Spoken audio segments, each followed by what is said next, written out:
Assalamualaikum everyone. My name is Muhammad Azim bin Hazmi. My Madrid card number B0620100341 from BTMI Section 1. And today I would like to start our presentation with Airasia profile and sector. Airasia Berhad originally founded by the Ibrahicom in 1993.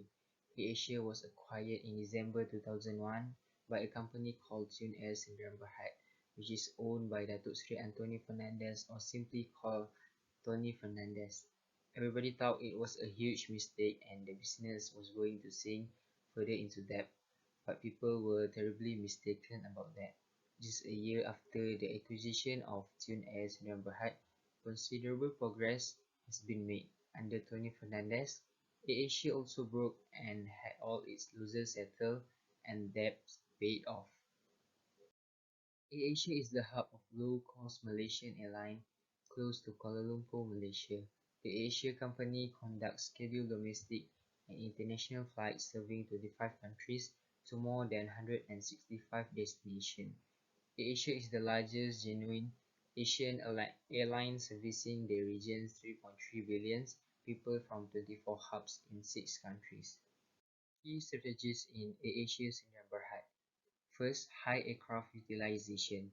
AirAsia focus on high frequency and high turnaround of flights, both of which increase customer convenience and greater cost efficiencies. Second, low fare, no frills. This means no frequent flyer miles or airport lounge in exchange for lower fares. The third one is point-to-point network. All short-haul AirAsia flights and medium to end of the day AirAsia X flights are non-stop, doing away with the necessity for human resources, physical infrastructure and facilities at transit location.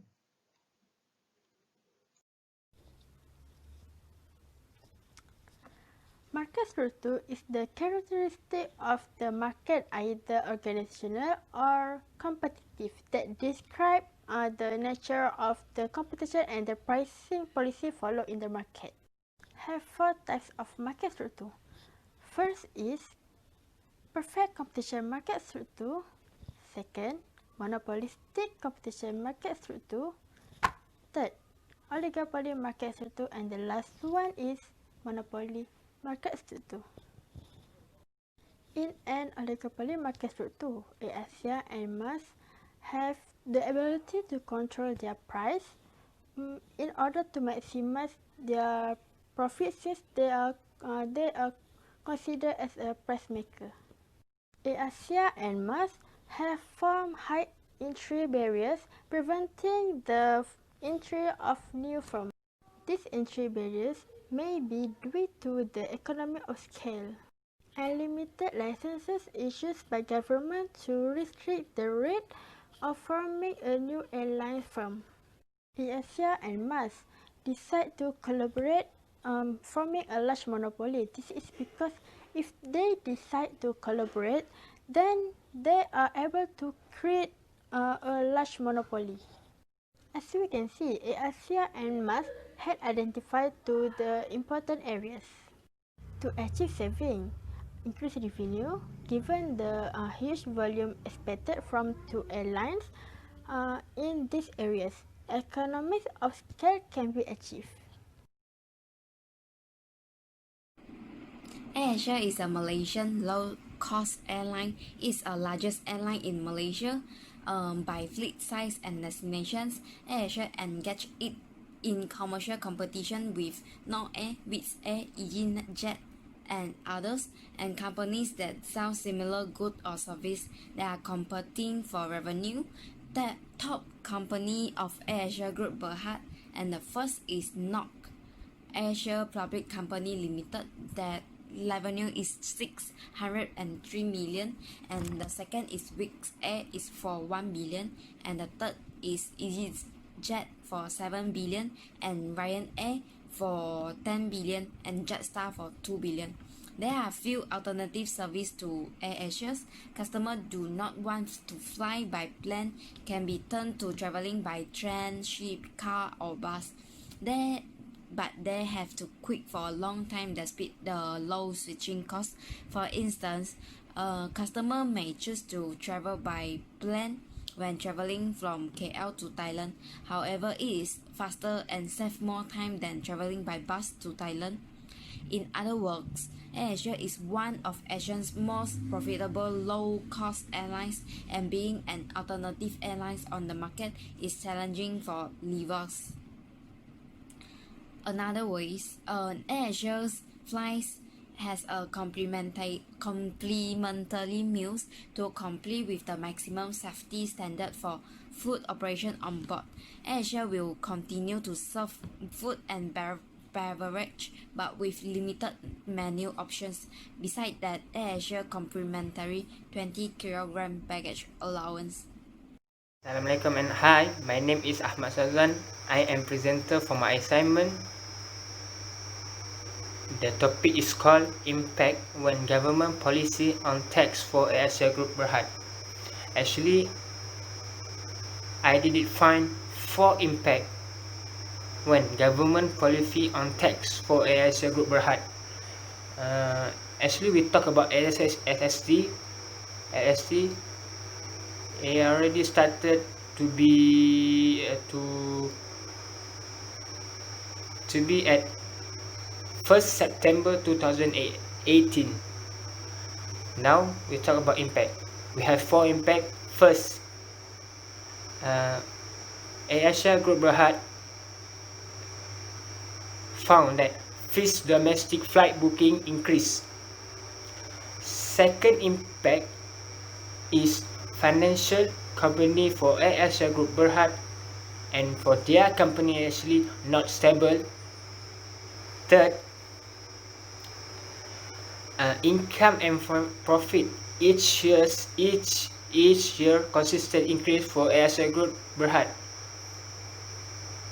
Actually from the 2018 to 2019 and not go for the early 2020 and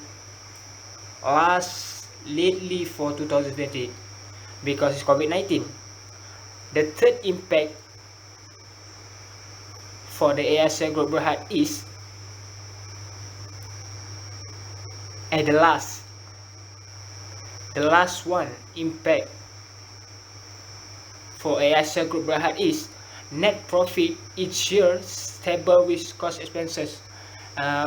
We can see that Airasia Group Berhad not expand more to the operating or service for increasing their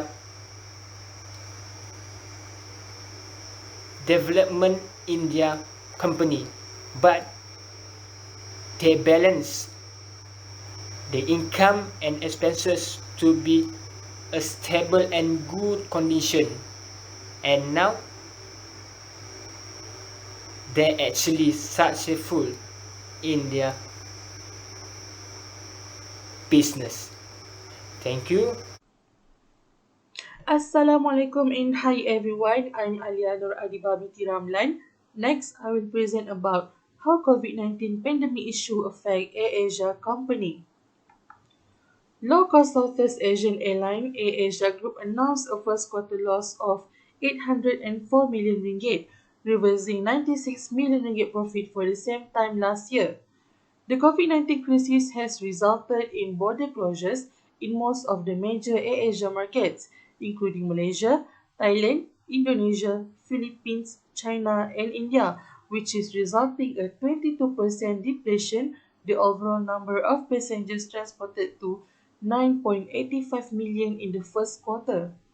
AirAsia registered to the stock exchange that 270.1 million ringgit worth of fair value losses on derivative. AirAsia also had cut more than 10% of its 24,000 workers. It has been confirmed that the airline has laid off more than 2,400 workers since Malaysia's border were closed on 18 March of 2020. Moreover, AirAsia Group Berhad will need to search for non-government financial assistance to remain afloat after the Ministry of Finance has rejected the loan for airline industry and announced that the low-cost airline has obtained a big loan from it. In conclusion, COVID-19 has caused huge loss for every business companies, especially for airlines industries and for workers too. That's all from me. Thank you.